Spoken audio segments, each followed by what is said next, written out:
বিয়ের পর আপনার স্ত্রীর সাথে 5টি কাজ করলে আপনার স্ত্রী আপনাকে পাগলের মতো ভালোবাসবে।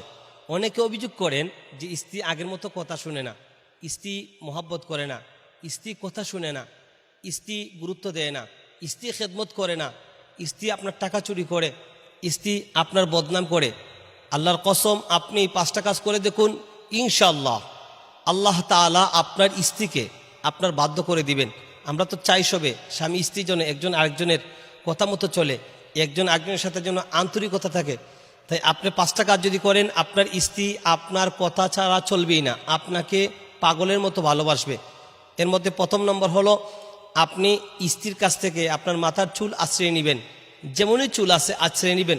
রাসূলুল্লাহ সাল্লাল্লাহু আলাইহি সাল্লাম ওনার স্ত্রী আম্মাজান আয়েশা সিদ্দিকা রাদিয়াল্লাহু তাআলা আনহা থেকে মাথার চুল আশ্রয় নিতেন। শামাইল তিরমিজির মধ্যে হাদিস রয়েছে। ইমাম আবু দাউদ ও আবু দাউদ শরীফের মধ্যে হাদিস উল্লেখ করেছেন। আবু দাউদ শরীফের 4061 নম্বর হাদিস। রাসূলুল্লাহ সাল্লাল্লাহু আলাইহি সাল্লাম সম্পর্কে আম্মাজান আয়েশা বলেন, কান রাসূলুল্লাহ সাল্লাল্লাহু আলাইহি সাল্লাম ফাওকাল অফরা দুনাল জুম্মা। রাসূলের চুল মুবারক কেমন ছিল উনি আশ্রিয়ে নিজে বর্ণনা করেছেন যে রাসূলের চুল মুবারক কানে লতি পর্যন্ত ছিল। রাসূলুল্লাহ সাল্লাল্লাহু আলাইহি সাল্লাম বলেছেন, দ্বিতীয় নম্বর, স্ত্রীর সাথে গোসল করবেন। ইমাম বুখারী শরীফে হাদিস উল্লেখ করেছেন, মুসলিম শরীফে হাদিস রয়েছে, আবু দাউদও হাদিসটা রয়েছে এবং বুখারী মুসলিমের হাদিস বিল ইত্তেফাক সহিহ। রাসূলুল্লাহ সাল্লাল্লাহু আলাইহি সাল্লামের প্রিয়তম স্ত্রী আম্মাজান আয়েশা বলেন যে আমি এবং রাসূল একসাথে গোসল করেছি। কুনতু আকতাসিলু ওয়া রাসূলুল্লাহ সাল্লাল্লাহু আলাইহি সাল্লাম বিইনাইন ওয়াহিদিন। আমি এবং রাসূল একটি পাত্র থেকে আমরা গোসল করেছি। ওয়া নাহনু জুনুবান, আমরা দুইজনেই অপবিত্র ছিলাম, অর্থাৎ ফরজ গোসল ছিল, তো একসাথে গোসল করেছেন। তৃতীয় নম্বর, স্ত্রীর মুখের খাবার খাবেন। স্ত্রী যে খাবার খায় এটা আপনি মুখ দিয়ে খাবেন।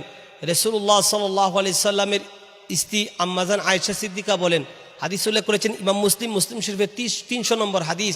বলতেছেন যে আমি পান করেছিলাম, ওয়া আনা হাইদুন, অবস্থায় যে আমি হায়াসপ্রাপ্ত ছিলাম, আমি পানি পান করেছি। আল্লাহর পয়গম্বর এই গ্লাসটা নিলেন, রাসূলের মুখ মুবারক রাখলেন, টুট মুবারক রাখলেন, মাউদা ফাইয়া আমফিয়া, আমি আয়েশার মুখ যেখানে লাগাইয়ে গ্লাসে পানি পান করেছি ওই জায়গার মধ্যে রাখছেন। ওয়ালাম ইয়াযকুর যুহাইরুন ফায়াশরিবু, রাসূল এরপরে পান করেছেন, যদিও এই হাদিসের মধ্যে পান করেছে শব্দটা উল্লেখ নাই। তো আম্মাজান আয়েশা যে জায়গায় মুখ লাগাইয়া পানি পান করেছেন, রাসূলও স্ত্রীকে মোহাব্বত করেন এই হিসাবে রাসূল সেই জায়গায় মুখ লাগিয়ে উনি পানি পান করেছেন।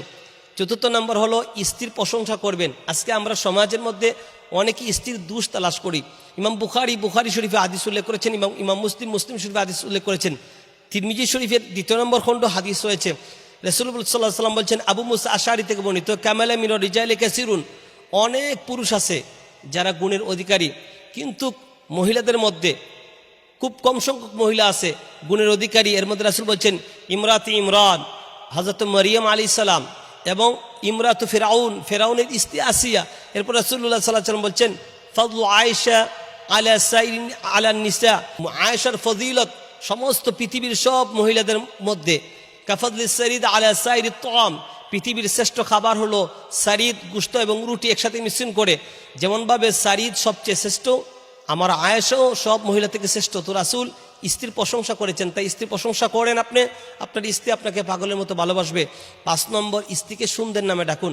আমরা ব্যঙ্গ করে ডাকি, রাসূলুল্লাহ সাল্লাল্লাহু আলাইহি সাল্লাম ওনার স্ত্রীদেরকে সুন্দর নামে ডাকতেন। আম্মাজান আয়েশা সিদ্দিকাকে রাসূল বলেছেন হুমায়রা, লাল সুন্দরী, সিদ্দিকা, তয়্যিবা, মুবাররা, এই ধরনের সুন্দর সুন্দর নামে ডাকতেন। তাই স্ত্রীকে আপনি সুন্দর নামে ডাক দিবেন। আল্লাহ তাআলা যেন আমরা স্বামী যারা আছি স্বামীদেরকে স্ত্রীর এই 5টি কাজ করার তৌফিক দান করেন, আমিন।